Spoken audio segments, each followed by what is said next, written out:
Okay. Hello, everybody. Welcome to our Charge Ahead webinar. Thank you all for joining us this afternoon. Welcome to today's event, Charge Ahead. We're absolutely thrilled to have you here as we explore building electrification and decarbonisation opportunities for our commercial sector. We have 4 fantastic presentations lined up from expert guest speakers, and I'm excited to dive in. Before we get started, I'd like to take a moment to introduce the Sustainable Business Partnership Program, which I run for the Tri-Cities.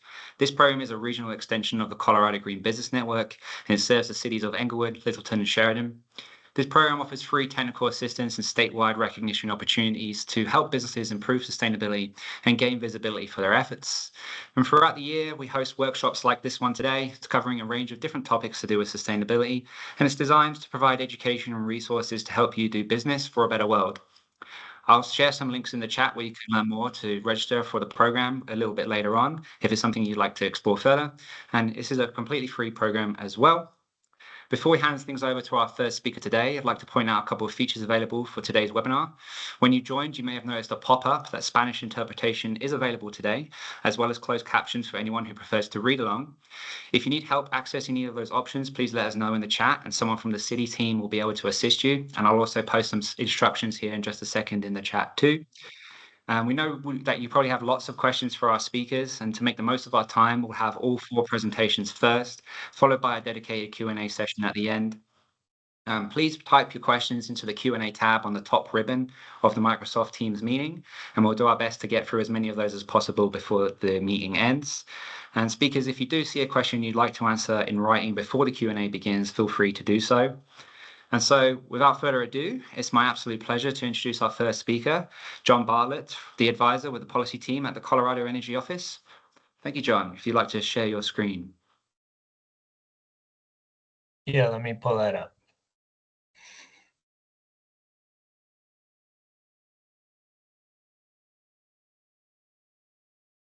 Okay, can everyone see the slides? Yeah. Okay, so yeah, first of all, thank you for the invite to speak today. Apologies, I somehow got a cold in August, so if my voice cracks, I'm sorry in advance. Try to make it through the 10 slides I have though. So as Aidan said, John Bartelt, I'm a policy advisor at the Colorado Energy Office.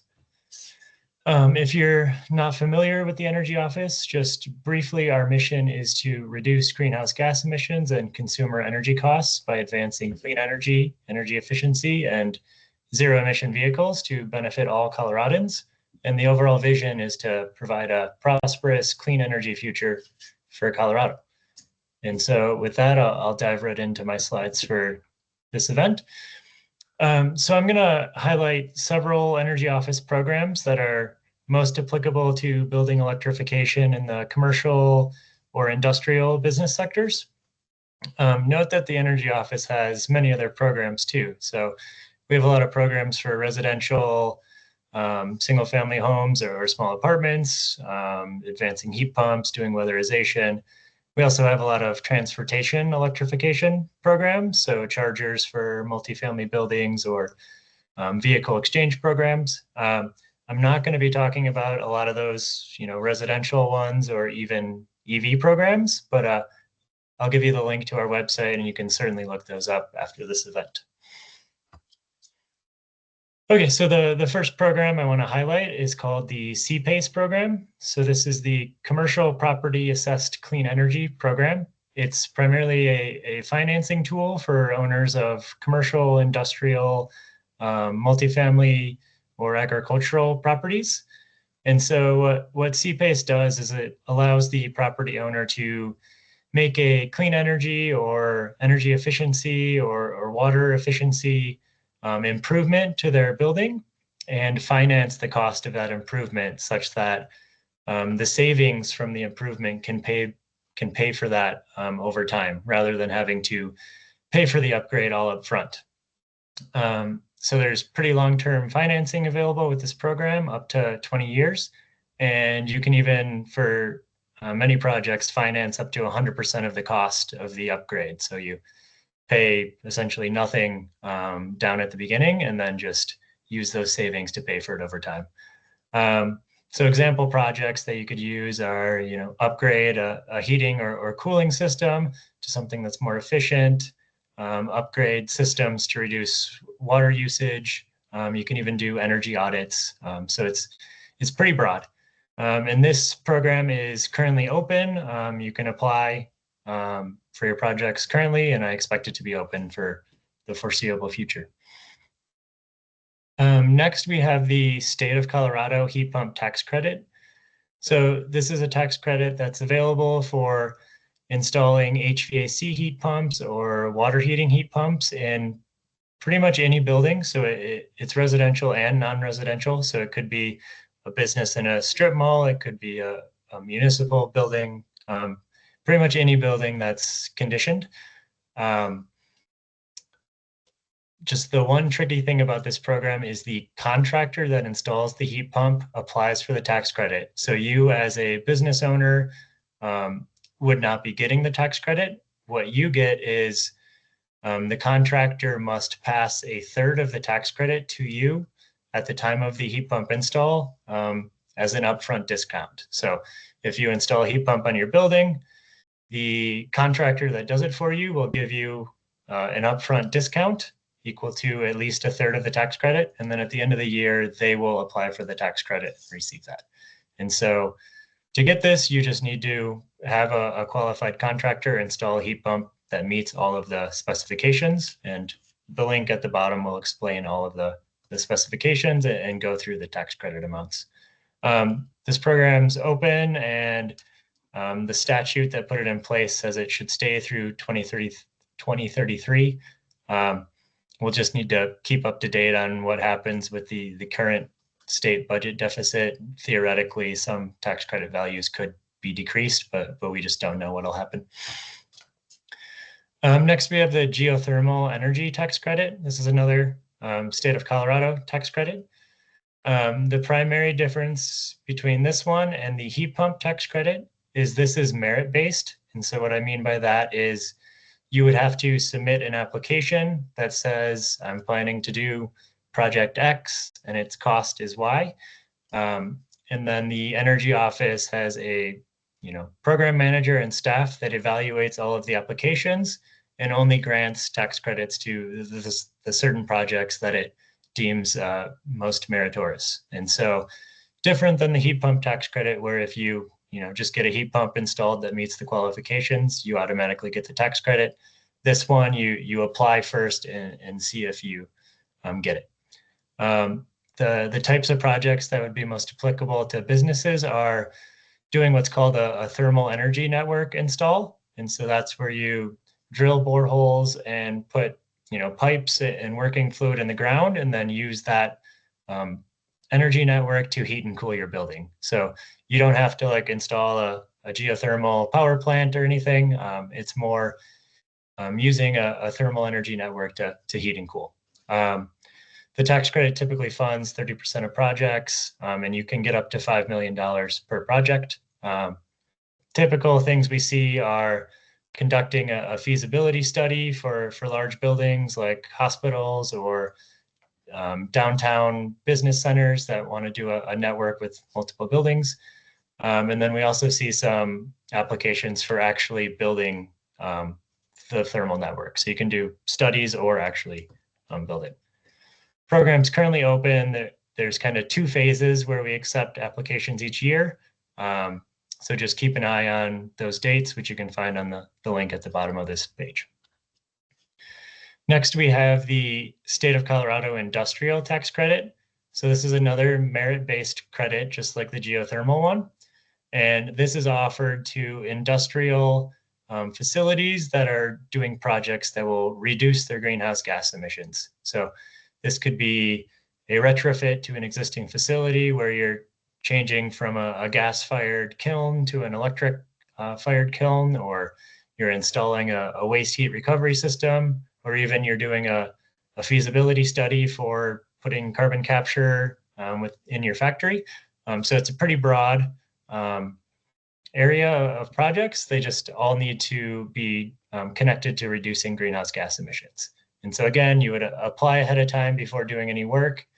If you were granted or accepted into the program, you'd get a reservation for a tax credit.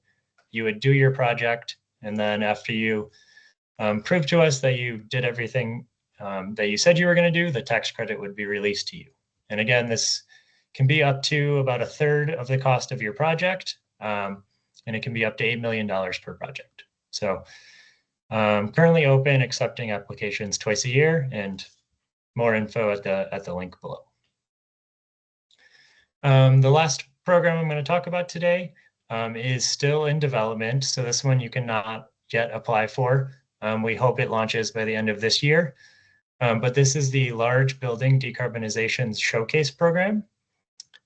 So this is going to be a grant program that will be applicable to large buildings over 50,000 square feet. So effectively any building that's covered by the state's Building Performance Colorado program, which sets emissions reduction targets for large buildings. Any building that's covered by that program could be eligible here. And essentially what it is if the building owner decides they want to do a project that would allow them to meet their greenhouse gas reduction target either sooner than their statutory deadline or to reach a deeper emission reduction pathway than what's required, they would be eligible to apply for a grant to help them fund that project. We expect this program will be about $30 million in size.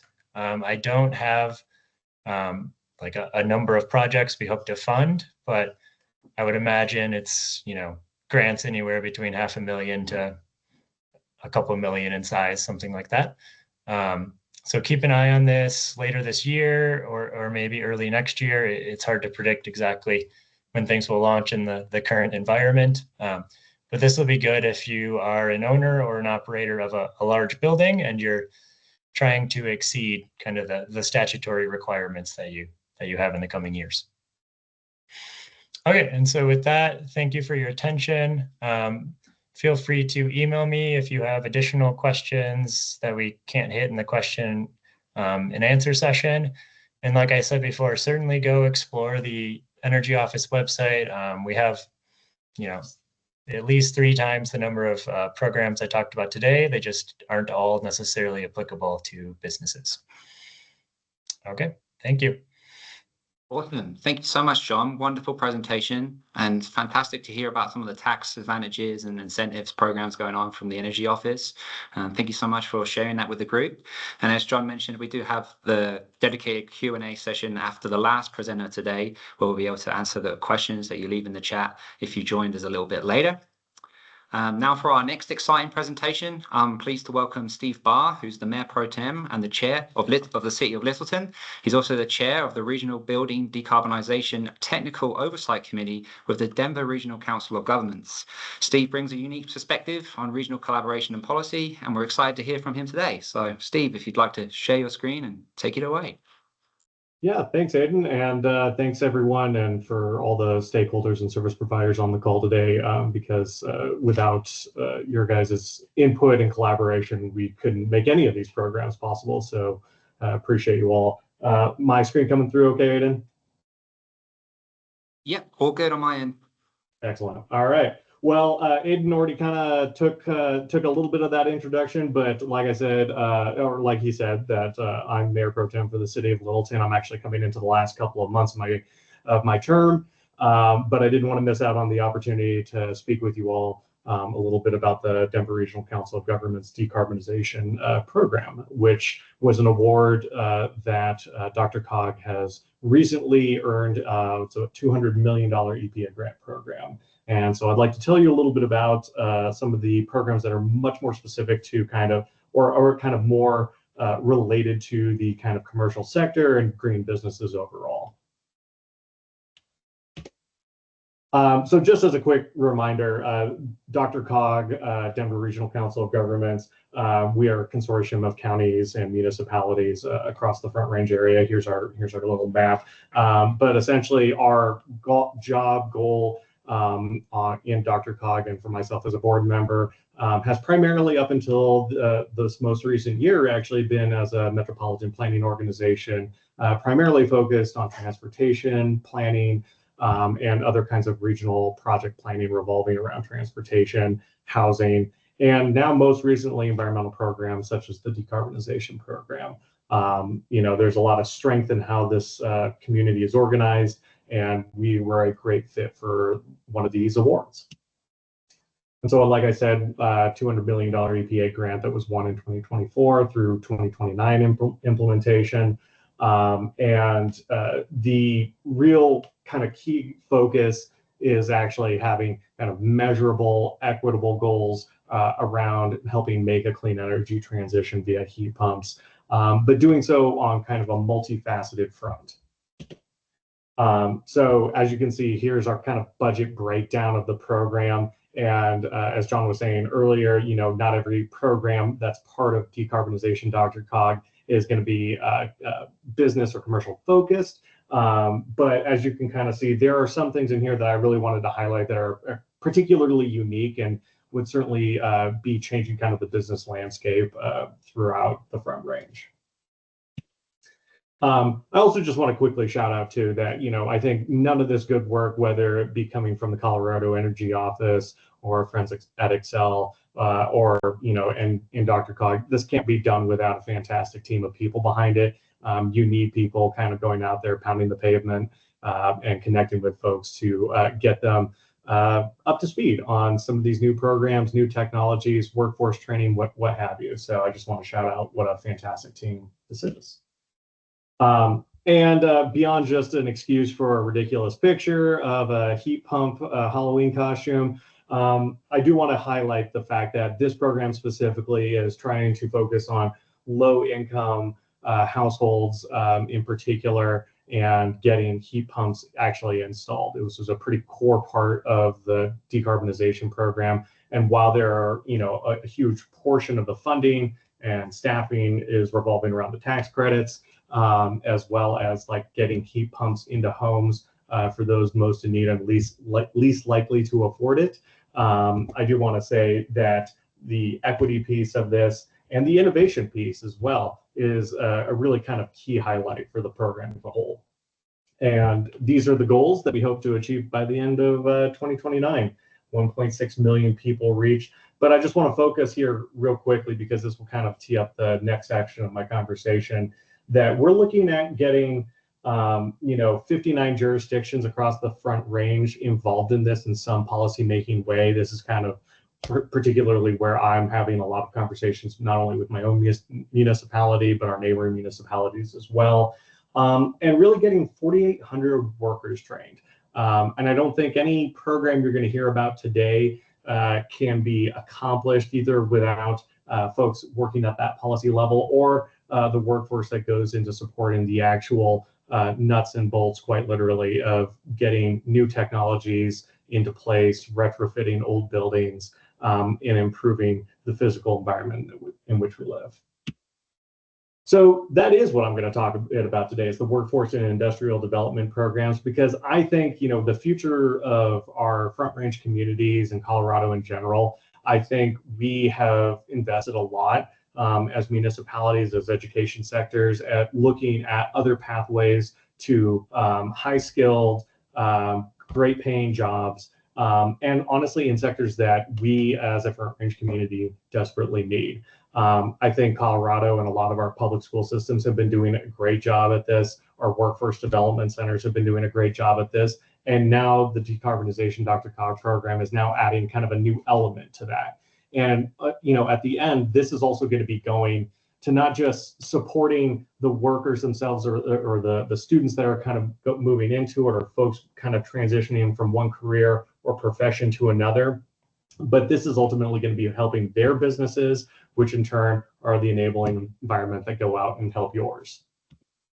So what is that? What are some of the activities that are kind of included in that workforce development? Well, first off, there is just, I think as many of our stakeholders and friends on this call will know, there's a lot of programs out there. There's a lot of programs, there's a lot of websites, there's a lot of convening locations, and the decarbonization DRCOG program is really going to be here to help kind of make sure that homeowners, that businesses can find trusted partners in the contracting world. I mean, this is really where the kind of the rubber meets the road when you as a business owner are looking at making transitions and you're putting out, if you're large enough to be putting out RFPs or you're just going out there and getting quotes, some of this new technology out there, quite frankly, like not everyone is qualified to do this work. And I know that sounds a little harsh, and I don't mean to be demeaning of the folks that have worked in this sector for a long time, but it does take kind of a new set of skills and considerations and sizing systems, and looking kind of at the whole, whole physical infrastructure environment, not just power management, but HVAC management in general. With using heat pumps, it's truly like you're kind of having to layer on a number of different considerations that maybe more of the traditional heating and cooling systems that you see throughout residential and commercial buildings in Colorado wouldn't normally have to use. So having a contractor hub as kind of a focal point for that, we felt was just such a value add to the sector as a whole. This is kind of one of my favorite ones. I gotta say, like our city of Littleton has one of the new kind of workforce training centers for high schoolers. We're so very fortunate to have the collaboration from Arapahoe Douglas Works in kind of that encompasses our jurisdiction as well. They were actually a very recent awardee of being a green workforce hub for us in consortium with other Department of Labor workforce training centers throughout the DRCOG region. But there are 5 locations that are actually being coordinated throughout the region. And really, making any job transition is tough. And I couldn't be more proud again of Arapahoe Douglas Works. They have such a fantastic series of like on-hand training facilities, digital training facilities, in-person training facilities, but also it's a perfect place for the decarbonization DRCOG program to kind of just mix in some of these green workforce development opportunities. Again, these are the kinds of jobs that folks are looking for when they're making a career transition, or quite frankly, if they're just kind of coming into this fresh off of a job loss and they say, yeah, where do I start? The demand for these kinds of services is not decreasing anytime soon. We as a Front Range community need to be not just supporting our workers with a kind rhetoric, but giving them the tools and the resources and the physical money to actually be able to go out and retrain for these jobs and enter the workforce and stay here and earn living wages in Colorado. Again, just want to point out that this is at no cost. Arapahoe Douglas Works is one of the focal points for our area to do this. So any person on this call, if you know folks or HVAC groups and industrial leaders that are looking to kind of tool up their staff or even just break into a new business overall, there's really no better time than now. And then the growth access programs, I think these are, this is again, kind of, we're at the nascent stages of launching this. So as you can see, we're still interviewing vendors and contractors to be able to participate in this. Even the fantastic team at DRCOG is not fully resourced to be able to run every single one of these programs themselves. But again, focusing on young adults, who are maybe not necessarily looking for a 4-year college path, or maybe they're transitioning out of something else. And again, pilot programs are about 2 years and covering really heat pump essentials, which is, again, not the same as kind of generalized HVAC training. I want to quickly go over to say the Building Policy Collaborative. Essentially, what are municipalities like Littleton doing? I mean, I can't speak for every single one of them, but I can tell you that this has been a huge focus of the city of Littleton, this council, and our staff as we are kind of tooling up to say, what are the policy considerations that we can make and put in place to make it easier for your businesses to make these clean energy transitions from a permitting perspective, from just a regulatory perspective. Each jurisdiction kind of has their own thing in terms of even licensing, which I didn't know until, even this last month, that to go from one municipality to another as an HVAC professional, you're getting individual municipal licenses. This is something that we as policy leaders can say, look, there's a smarter, better way to do this, and really encourage folks and businesses to get in touch with contractors and just lowering those barriers to entry. it's a huge, it can be a huge enabling factor for groups like that. So our jurisdictional support program, I think every community is looking how to use this grant funding to get at different types of policy objectives pretty broadly. And quite frankly, every community, if you go up north into the Weld County area, coming down south here, everyone's kind of got a different need as to how they are going to make those transitions in their policies. I want to say I'm really excited for things like solid waste management or construction demolition debris as management as ways we can reduce air emissions and improve our decarbonization process in general. I will say too, looking at different building policies as we make transitions from very old facilities. We just got a facilities report last night as a council, and it showed, our buildings, like most public buildings across the Front Range, they're aging. And how do we build them back better? And how do we set the policies and put those in place to make sure that when we're building back with decarbonization in mind for those systems to make them last for the long haul for the generations to come. So there's a lot of opportunity for policy collaboration and peer network sharing. Again, we're not coming up with our unique individual own ideas that are completely bespoke to the city of Littleton. Obviously there are plenty of jurisdictions that have got great ideas, and this peer network is just one place we can share them. And then finally, supporting our research community. I can't say enough how fortunate we are as a Front Range community to have some of the most kind of top research facilities throughout the Front Range out there, and we're hoping that we can kind of parlay that research experience into finding new and innovative technologies that we can be putting out there too. So here's some contact information. It'll be in your slide deck, and like I said, I'm only going to be on the job for another couple of months, but you're always welcome to reach out to me to hear more. Aiden, I think that's all I got, but if there are any questions, I'll be happy to answer in the Q&A. Awesome. Thank you so much, Steve. It's absolutely incredible to hear about the work that's going on in Dr. Cog and shaping us up for an exciting future here in the Front Range to kind of round out the decade and beyond. So thank you so much for sharing all those resources, Steve, and I'm sure people will have plenty of questions in a few moments. Next up, we're excited to hear from Marco Di Piccolo, the Senior Energy Solutions Engineer, and Aaron Esselink, Channel Manager for Commercial and Industrial Trade Partners, both with Xcel Energy. And they'll be sharing their insights and expertise to help our businesses better understand energy solutions and opportunities. If you'd like to share your guys' screen and take it away.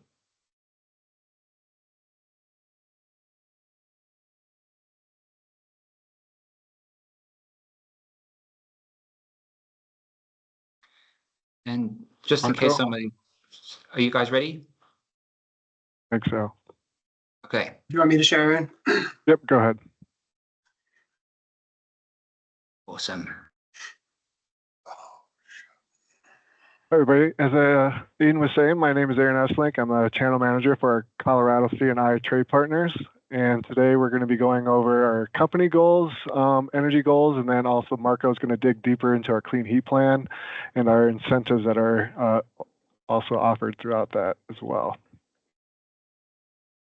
Once Marco was popped up there. All technical difficulties. I have him open too if you want me to share.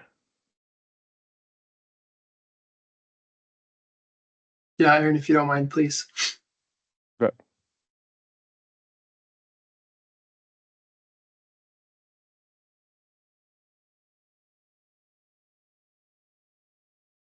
All right.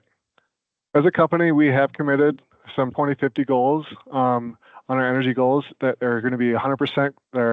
Our grid is going to be 100% carbon-free electricity, net zero natural gas, and zero carbon transportation. And with that, we have 4 commitments with that as well: to remain safe, to remain clean, to remain reliable, and to also remain affordable for our customers. In order to get there, we do have a few milestones that we have laid out in order to make stepping stones to get to that 2050 goal. By 2030, we hope to have 80% lower electric carbon emissions. We're offering electrification first customer options and net zero methane gas service. By 2035, we hope to have $1.5 million EVs enabled by charging infrastructure and 20% of our fleet converted over to EVs. And then by 2050, the goals are zero carbon electric emissions, net zero gas service, and then zero carbon as well. As info for powering Colorado, you can see our energy mix currently as of 2024. We are 45% carbon free, so we have a little bit to go before getting to 2030. As you can see, we have a lot more natural gas and coal still online. However, by 2030, we hope to have a lot more wind and solar produced on that as well. And we're leading the clean energy transition. Our Colorado Clean Energy Plan will reduce carbon emissions by at least 80% by 2030 compared to our 2005 levels, and end the use of coal by the end of 2030 and add unprecedented amounts of renewable energy sources. And through that, we have a few different plans of going through to get that. We have the coal action plan, the end of our use of our 2030 by using, for the end of our coal, using coal, sorry. New clean energy, we're adding on more resources, including wind, solar, and storage. Colorado's power pathway of adding 550 miles of new 340 kV transmission infrastructure.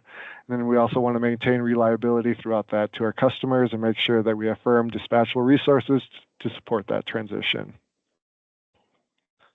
And with our clean energy mix, our approved clean energy portfolio, we plan to have 1,840 megawatts of wind, 1,850 megawatts of storage, 1,720 megawatts of solar, and then 670 megawatts of natural gas.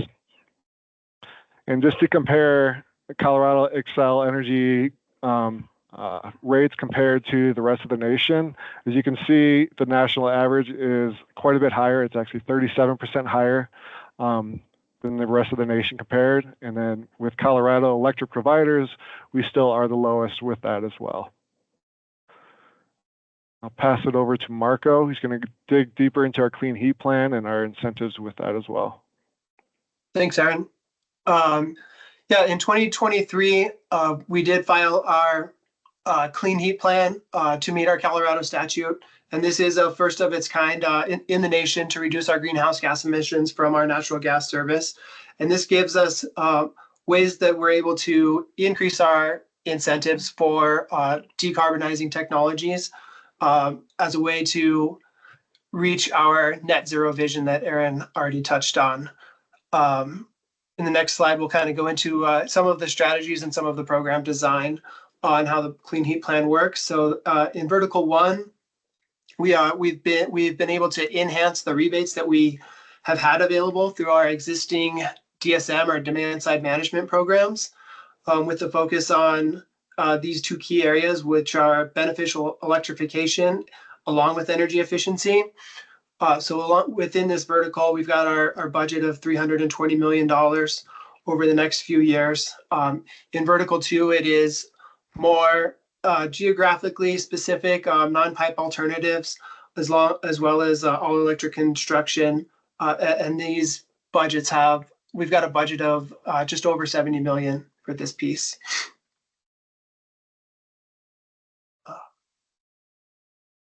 I think we've already kind of touched on the benefits of what heat pumps can accomplish, and even with some of the worst performing heat pumps on the market, maybe around an average COP or coefficient of performance of 2.5, that's a 250% efficiency, which is quite a bit more than a typical gas-fired rooftop unit that comes in at about an 80% thermal efficiency. And so being able to move to heat pumps gives us about a 30% less carbon intensive to heat our buildings when compared to a gas rooftop unit. And as we continue to decarbonize our generation facilities, those benefits on reduced carbon is going to continue to grow. So along with this, this table shows what our offerings are for some of the different types of equipment. We've got rebates for heat pump water heaters, along with several different types of heat pumps, air source heat pumps, ground source heat pumps, VRF or variable refrigerant flow units, as well as rebates for dual fuel rooftop units. And the dual fuel rooftop units are units that have natural gas still as a backup fuel for when the rooftop units lose some of their heating capacity in the colder months, and we're able to back that up or provide backup heat with natural gas. So with our clean heat plan, which is what the limited time bonus includes, you can see how much we've doubled a lot of our rebates here from as they were initially offered, and we're now seeing much larger rebates for all of our prescriptive rebate offerings. So these are all applied for after the equipment has been purchased, and send in an application either through our website or through our digital application portal. Some of our other types of heat pumps have been, we've had our rebates at the distributor level, and this is going to be changing coming forward at the end of next month. But currently for mini split heat pumps, cold climate mini split heat pumps, as well as water source heat pumps and package terminal heat pumps, we had previously been incentivizing distributors to stock these units, and then the distributors give the contractors a discount upon purchase. And so the idea was for it to be easier for the customers, but it's been confusing in the market space. And so we plan on moving all of these measures to our downstream or prescriptive, so that they will be similar to the rest of our offerings. With that move, the rebate dollars you would see here for the different types of equipment will not be changing. So that piece will remain intact. For any measures that we have that are not listed within some of these those type of prescriptive offerings, we also offer custom rebates, and so these could be up to $500 for each kW of system peak demand. And again, additional funding could be available through our clean heat plan. And these rebates we do have to pre-approve, and so we would like to see these projects come through before any equipment is purchased. And so we need those pieces to be met with your Excel representative if you have one, or our Business Solution Center can help through that process. I think that's on our next slide. To get started, yeah, we can connect with your Xcel Energy representative, or get into contact with our Business Solution Center at this email address and phone number, or you can get there also through our website, which is linked here as well.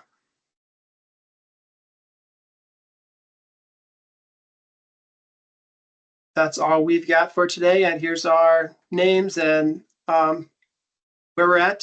Thank you for allowing us to share what we have to offer at Xcel. Awesome. Thank you both, Aaron and Marco, for sharing those resources, and particularly those rebates as well. That's really exciting for all business owners to take advantage of, especially if you're thinking about installing a heat pump as well at your facility. So thank you so much. And finally, last but not least, we're excited to welcome Anna Park-Moon. She's the Head of Business Development at the Collective Clean Energy Fund. The organization helps businesses access financing and technical support to implement energy efficiency and clean energy projects, driving meaningful decarbonization efforts. Welcome, Anna, and I'd like to invite you to share your screen. Thank you. Thank you so much for having me here today. Are you guys able to see my screen? Yes, we are. Okay, great.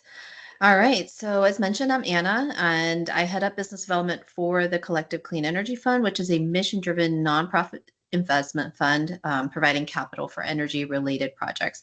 So in this role, I work with project owners to inform them about the financing solutions we offer, and I also engage with potential partners to pursue collaborative efforts. I'll be providing an overview of CSEF and some of our products. I know some of you guys in attendance are familiar with CSEF, so hopefully some of the newer updates will still be informative for you guys as well. All right, so with that, at CSEF, our goal is to increase access to financing for clean energy projects and fill gaps in the market. And so thus far, we have focused on projects that have had a harder time getting loans from typical banks. We have worked to reach communities that have less access to financing, including low-income areas, rural regions, etc. But with that being said, we work across all of Colorado to meet differing needs of businesses, both big and small, and also that of homeowners. In addition, compared to a traditional bank, we can be more flexible with how we use our capital. So this allows us to offer below market interest rates and longer term loans that will help enable clean energy projects to have better monthly cash flow. And our purpose and mission are centered around helping to reduce greenhouse gas emissions. So if you have a project in mind that's related to building decarb and you're not sure whether or not it would be a covered measure under our programs, one easy way to think about it is, will that reduce greenhouse gas emissions compared to the alternative or, your other typically available technologies that other people might be going after. And we do have experts on staff who understand clean energy, and so they can help provide insights into cost benefits of various technologies, while also helping to determine the best structure for financing specific projects. We got our start back in 2021 with initial grant funding from the state of Colorado, and we've been continuing to expand since then. Since our inception, we have funded thousands of projects, with nearly half of those funds going to low-income and disadvantaged communities. On the residential side of our business, we offer financing solutions to homeowners so they can pursue clean energy measures such as solar panels, heat pumps for their homes. And then on the commercial side, we give loans to business owners, commercial property owners, nonprofits, and a variety of other entity types. And if you happen to be an entity type that we aren't able to serve, we have a network of collaborators. So we're happy to share names with you about who could potentially provide financing for your project. We support a wide range of clean energy and energy efficiency measures, including heating and cooling system upgrades, improved insulation, solar and storage, EV chargers, and the list goes on. Given the evolving policies this year, we are working to streamline our offerings and focus on addressing key needs in our communities. And so to that end, we recently simplified our products to two types of loans. The first is the energy improvement loan, and the second is the bridge to incentive loan. And so this first one, energy improvement loan, is your typical term loan, and it can go up to $1 million. And we do consider larger requests as well.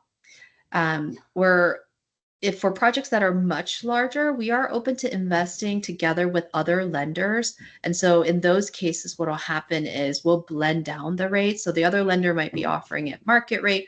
We'll come in at a lower interest rate. So when you combine the two, you have a lower blended rate. And our rates are based on term length.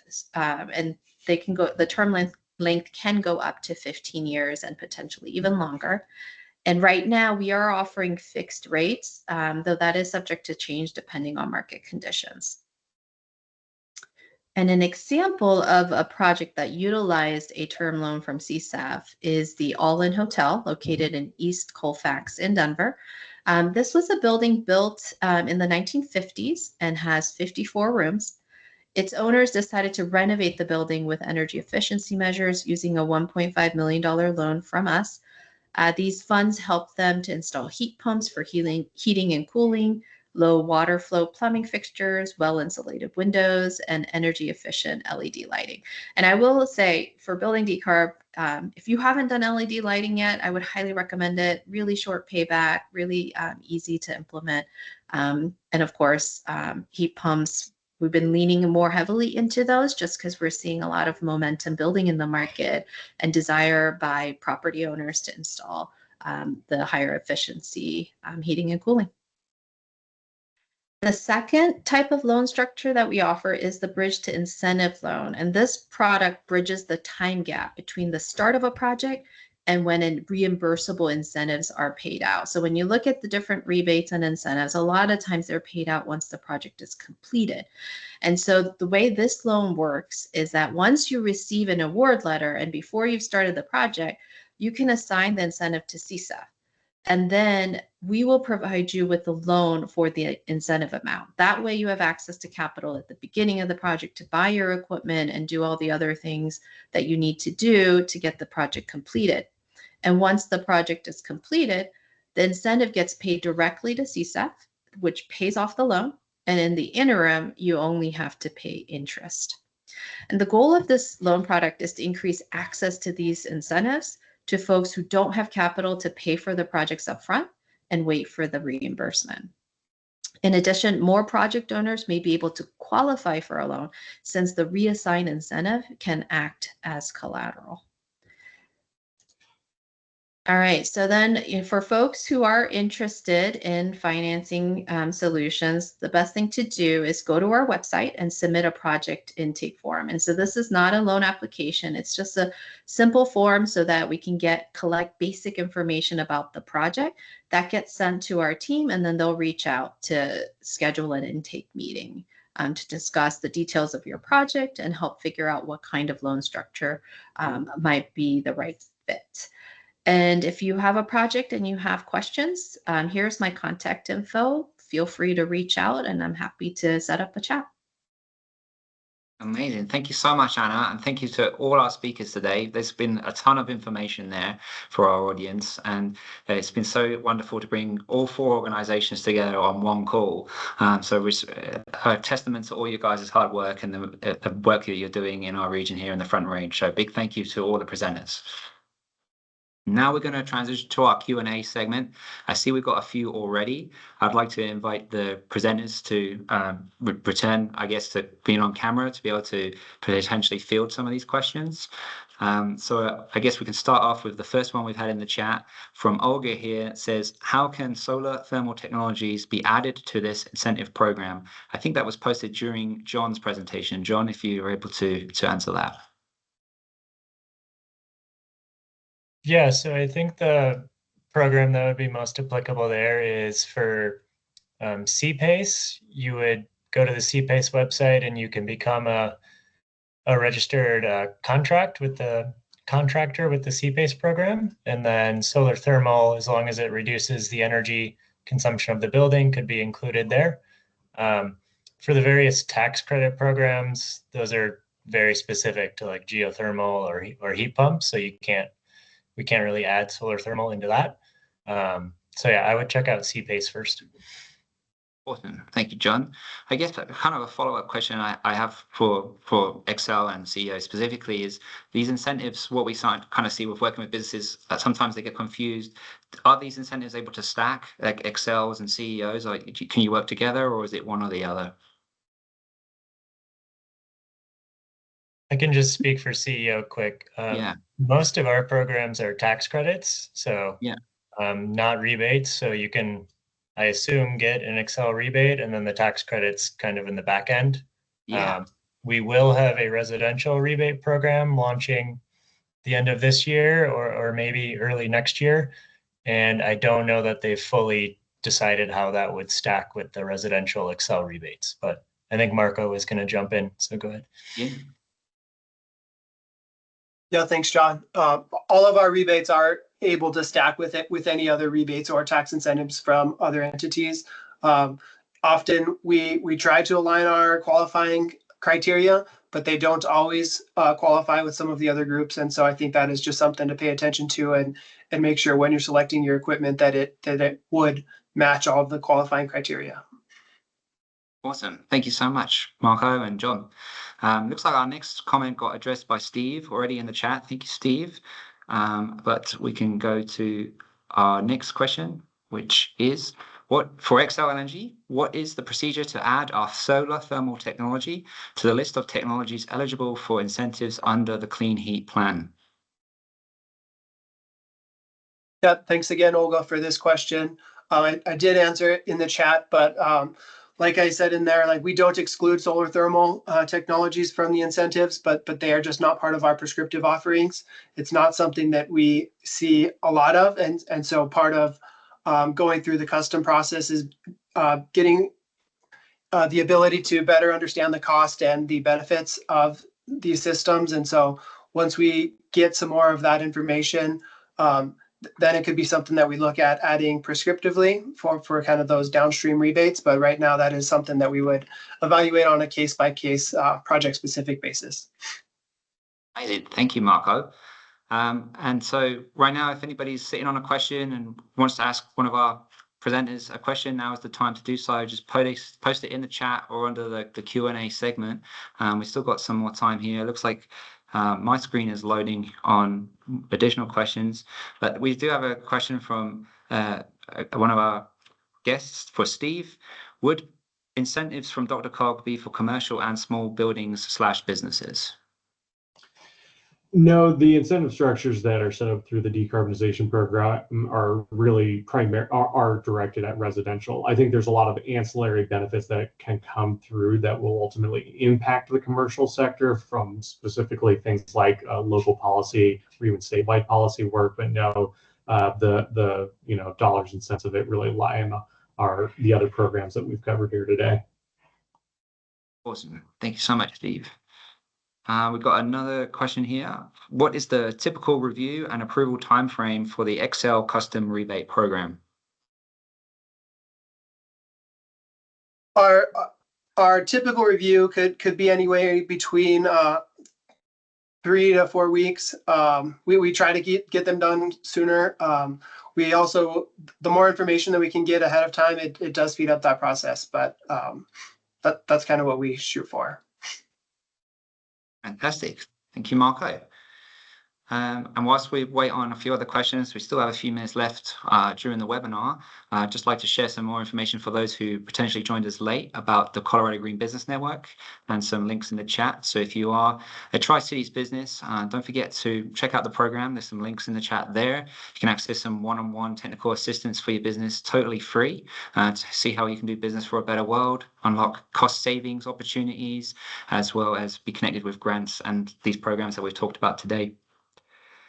So the links are in the chat for Englewood, Sheridan, and Littleton, but the Colorado Green Business Network is open to any business of any type in Colorado, and it would be the same registration link for you no matter where you are located on this call in Colorado. Another question we have here, I guess this is a follow-up to the Dr. Cog question, is does residential include multifamily or just single family? Yeah, I mean, our residential does include multifamily. In fact, that's kind of obviously a more challenging component of this, working with building owners and the renters and residents that occupy those buildings. But yeah, that is actually a very kind of targeted kind of emphasis of some of the residential conversions, is working with some of these large rental units and multifamily buildings that have got extremely old HVAC and electrical systems. So yeah, we see this as getting the kind of biggest health and equity bang for our buck. Fantastic. Thank you for answering, Steve. Okay, so we do have a couple minutes. I guess we can wait on if anybody has any more questions for the team. But in case you don't, you're free to leave the call, but we'll just hang around for a couple minutes just to make sure we address anybody's questions.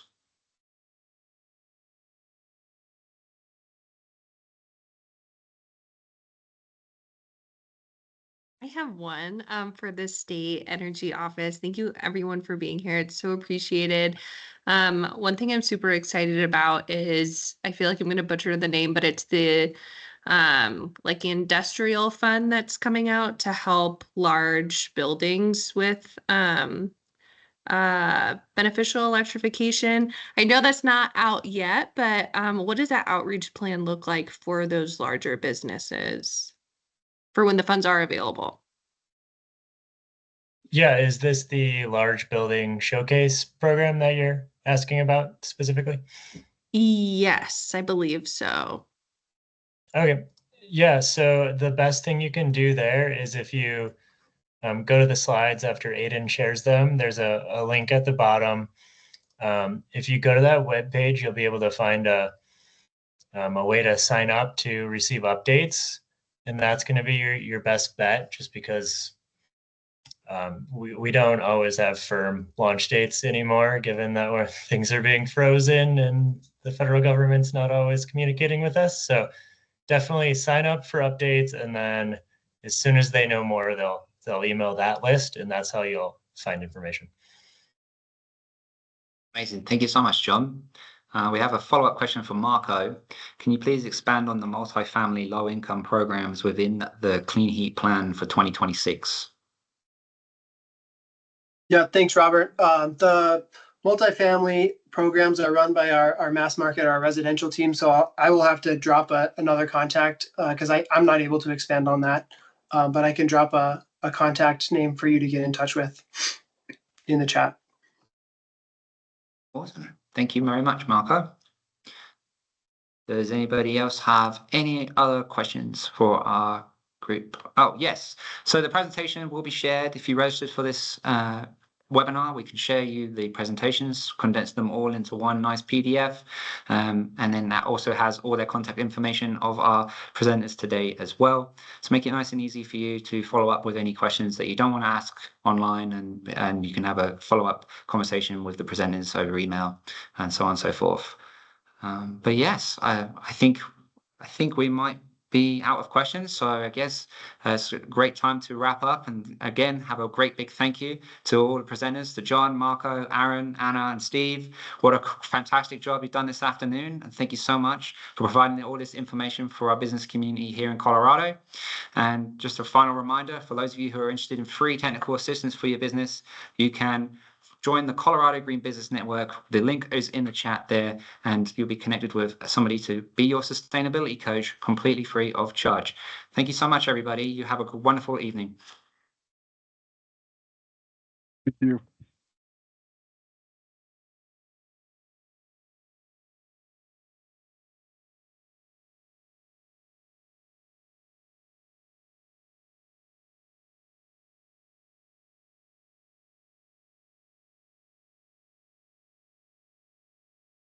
Okay, Lucia, I think if I press end event, is that done? Yep, everything will close out. Okay, great. Thank you. Yeah, of course.